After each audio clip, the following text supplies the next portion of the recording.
क्षारयुक्त पाणी कसं काय जमा होतं, पचन करायला कसं मदत करतं याची टेस्ट आहे. ते दोन रिझल्ट येतात. एक पॉझिटिव्ह रिझल्ट येतो, जर हे पाण्यात थेंब टाकले आणि पाणी तसंच राहिलं म्हणजे वाईट राहिलं तर पॉझिटिव्ह. आपल्याला हवंय निगेटिव्ह. कोरोनामध्ये काय होतं, पॉझिटिव्ह आलं तर हॉस्पिटल, निगेटिव्ह आलं तर घरी.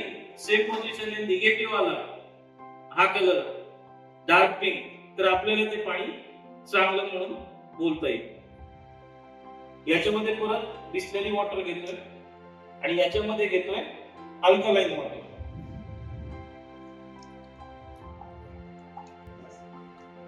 चार थेंब टाकतोय, 1 2 3 4. काही फरक पडला का? म्हणजे हे पॉझिटिव्ह आहे, आपल्या शरीराला अपायकारक आहे.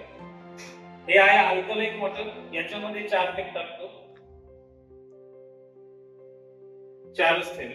फरक पडलाय पाण्यात, निगेटिव्ह साईन दिली म्हणजे हे पाणी आपल्या शरीराला चांगलं आहे, ज्याला आपण अल्कलाईन वॉटर बोलू शकतो. आणि हे आहे बिस्लरी पाणी.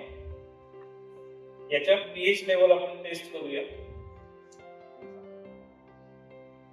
2 3 4.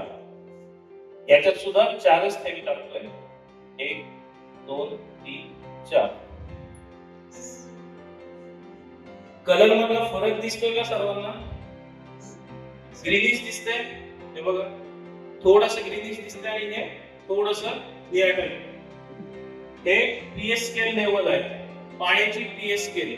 7 किंवा 7 पेक्षा कमी पीएच असलेलं पाणी आपल्याला शरीराला हानिकारक आहे. हा कुठला कलर आहे? ग्रीन कलर आहे. कुठं आली पीएच लेवल? 7 पेक्षा कमी.